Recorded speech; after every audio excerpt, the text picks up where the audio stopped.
welcome to the Popcorn Counter here at the Two Real Cinema Club. I'm James Rosica. And I'm Andres Lorente. And there are a lot of people here. What's going on now? There are a lot of people here, aren't there?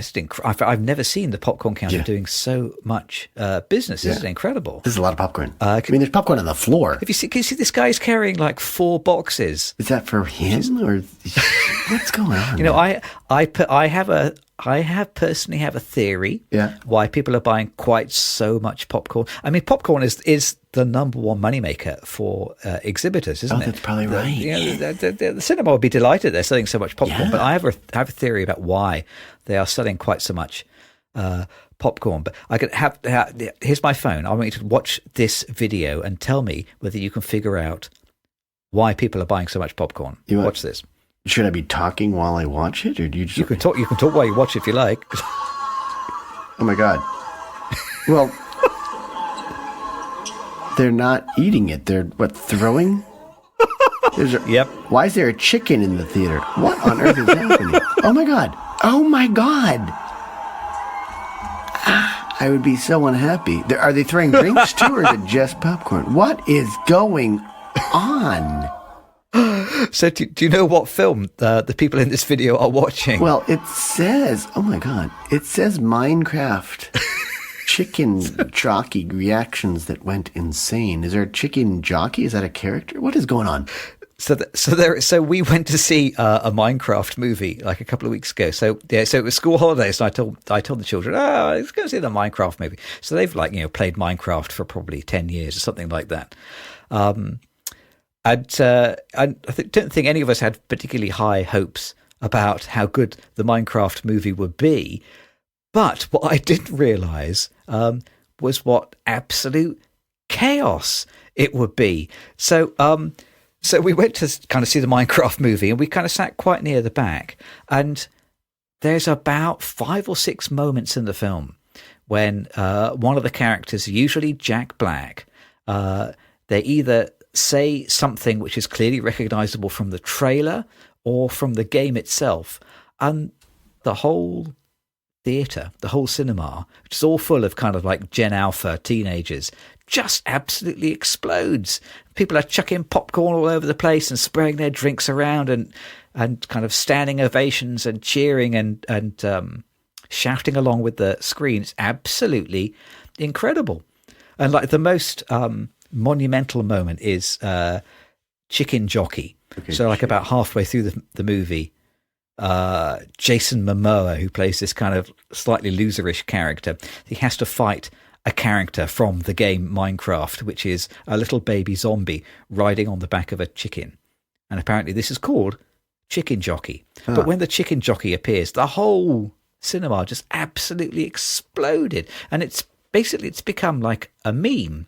I think young people are seeing this reaction to the movie and then going along because they want to do it too.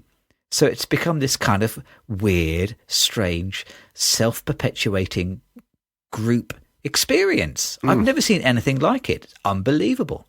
And are they making a mess of the theater? I'm thinking of poor They're theater making workers. An enormous mess of the theater. It's unbelievable. Yes, it is popcorn and drinks and stuff. And people throwing stuff at the screen, and it's incredible. Oh God! I think if my children had seen this on TikTok, so they warned me that this might happen. So I'm glad that they did. So I was sort of prepared for it and could watch it with some detachment. But I think, especially a lot of theatre owners have been very taken aback by this. So you knew to sit in the back? Is that what happened? Yeah. Okay. Yeah. So we deliberately sat at the back, so we would be covered with less popcorn, but also we would be able to watch like the whole thing as it unfolded. So it's like a weird phenomenon. Looking around, did you see other adults there, or was it mostly? Yeah, you know what? Not many. I think not many. It's like a cinema, largely full of teenagers, and I think this is like a bit of a moment. I think this is. I've heard people say that this is like the first proper Gen Alpha movie.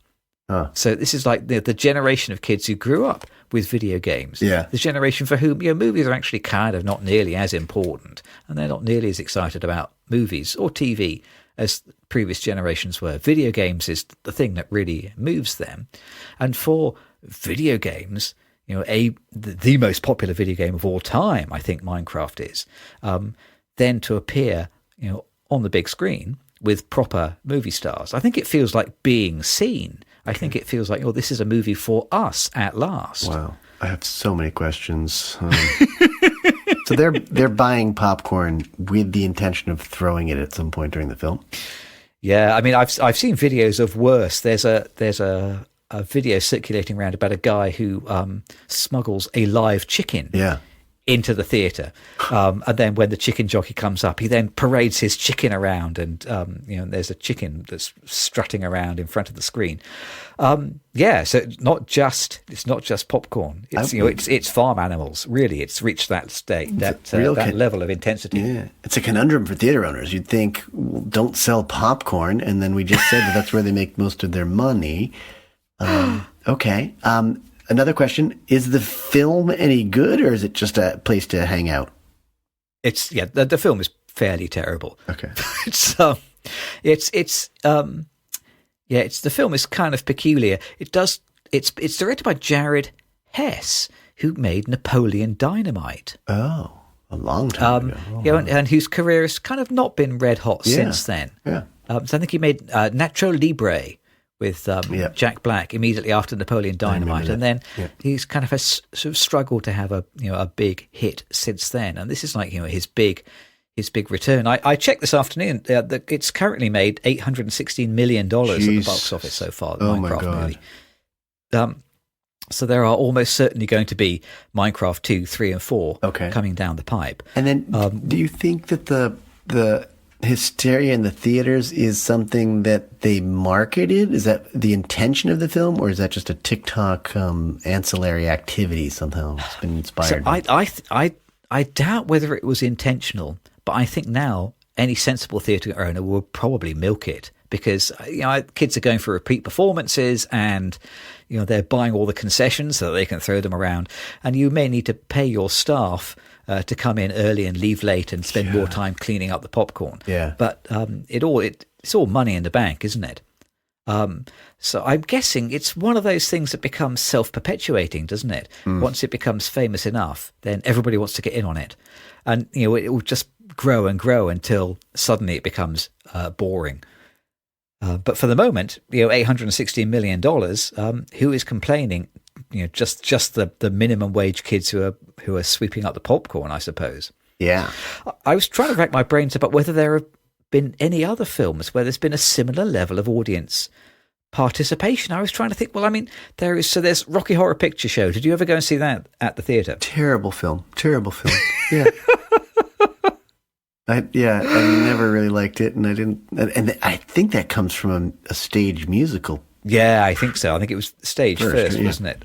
I guess I made the mistake of looking at it as a piece of art, trying to watch it as a cinema, and it was terrible. And I guess it's supposed to be terrible, but I don't know. The antics didn't impress me. I didn't find it fun or anything like this, but. This is a whole new level. This is revolting. I really don't like this at all. This is a sign of the end times, isn't it? There have been like sing-along films and things like that. I mean, you can go along to some sing-along Grease and sing-along Frozen. Yeah. And so there are performances where, they are happy for you to participate. Yeah. Alice went to go and see the Taylor Swift concert movie, and she and her friends were all dancing in the aisles, and they went kind of to the back of the theatre so they could dance around and sing along. And the idea sort of is that you do participate. Yeah. So there are possibilities. The other example I could think of is The Room. I don't know if you've ever seen that. No, I've seen Room, but not The Room. I don't think. So I think it's directed by Tommy Wiseau, I think his name is. Okay. And it's like a cult movie which is famously bad. Oh. It's so astonishingly bad that it's become like a sort of underground cult sensation. So now people turn up and they chant along to the most excruciating dialogue. Yeah. And they kind of throw props at the screen or whatever. I think it's become this kind of weird culty thing where people are in the club so that they know what things to shout out, and it's a kind of a big group experience. But I wonder whether Well, first of all, this will open the floodgates to more video game movies for sure. Yeah. But I think I wonder whether this will be a sea change. This is going to change cinema entirely. I wonder whether cinema following this movie is going to be about the memes. I think making a memeable picture will become the most important part of making a film that you want to make money, at least from Gen Alpha. Yeah. I think they're going to go and see these memey pictures rather than, films with famous actors or with, a prescient theme or with moving performances. I think it's all about the memes now suddenly. Yeah. It's a certain quagmire here, though, too, because you're just, post-pandemic trying to get people to go back to a theater and have a communal experience. You've got a generation now that watches most things on phones or computers. I think cinema is very illiterate to begin with, but I think it's getting more illiterate. And so the cinemas need the money, but this is sort of like a permission structure just to exhibit some of the worst human behavior and cultivate it from kids at an early age. It just there's something very nihilistic about it, and I think I don't think I like it. I really, really don't like it. So I hope not. But so I'm going to say I hope that your soothsaying is not going to come to fruition, because I would hate to reduce a film to just trashing a theater event or take it to the point where there's the storytelling doesn't matter. It's more like the selling of it or the TikToking of it or the memeing of it is more important than the actual film. That's it. It's the TikToking of it, isn't it? Yeah. Yep. If you can condense it down to an entertaining 15 seconds, you have a hit. Yeah. And it doesn't matter about the other 2 hours. Wow.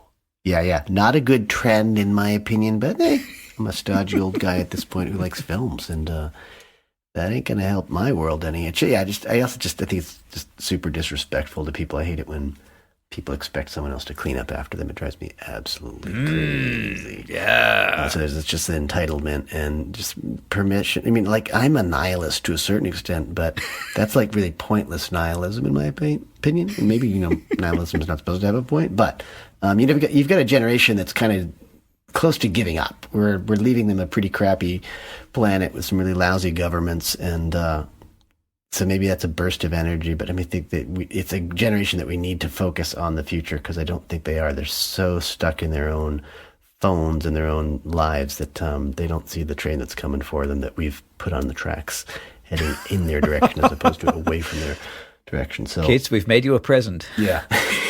Yeah. Deal with this. It's funny because, in some ways we talked briefly about talking about this, and I'm totally surprised because it's very different what I thought it was going to be about. Because I always think of Huxley's version in Brave New World of the theaters of the future, the Feelies, right, where you're sitting in this chair and you're having this group experience, but at the same time, the film is like producing catharsis in you and making you feel things. Which I think would be very interesting. We talked about empathy machines in Blade Runner last week. So I was thinking these kinds of experiences would be just incredible in a theater. And it drives me crazy when people watch films on phones, and I really don't like watching stuff on my computer. It's just, you see the golden age of film and everyone going to the theater and enjoying a film together, and maybe talking back at the screen or getting involved in some way. It can be an interactive experience. It should be, but this is not interaction that I think is worthwhile. At least these kids are having a group experience. They are. It begs the question: who is cinema for these days? Yeah.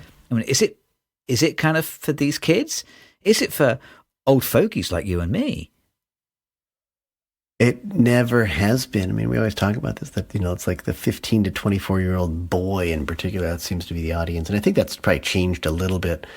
And I think like proper films and proper cinema is directed towards an older demographic that's not going to be around much longer anyway. So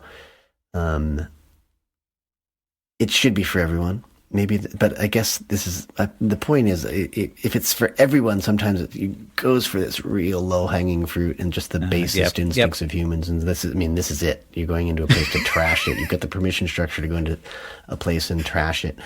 Because I think there's probably drinks going up in there. You're getting wet. The furniture's getting ruined. And it's throwaway culture. And throwaway culture just really drives me crazy. So I would say it's the wrong direction for humanity, and it's the wrong directions for the filmmaking world and audience. So, and I hated Napoleon Dynamite, so I'm not surprised that guy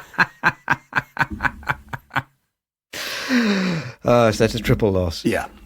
Wow. Well, I don't want to go into this theater and watch this film. I'd rather stay here and talk intellectually with you at the popcorn counter. It's going to be very crunchy underfoot, It's going to be... Yeah, maybe we should stay here and watch a film on our phones. I tell you who does love popcorn, and that's dogs. Electric dogs or real dogs? Yeah, to film goers dream of electric dogs. To clean up, that's a great way to clean up the theater, actually. We've found a problem, and we've made the solution.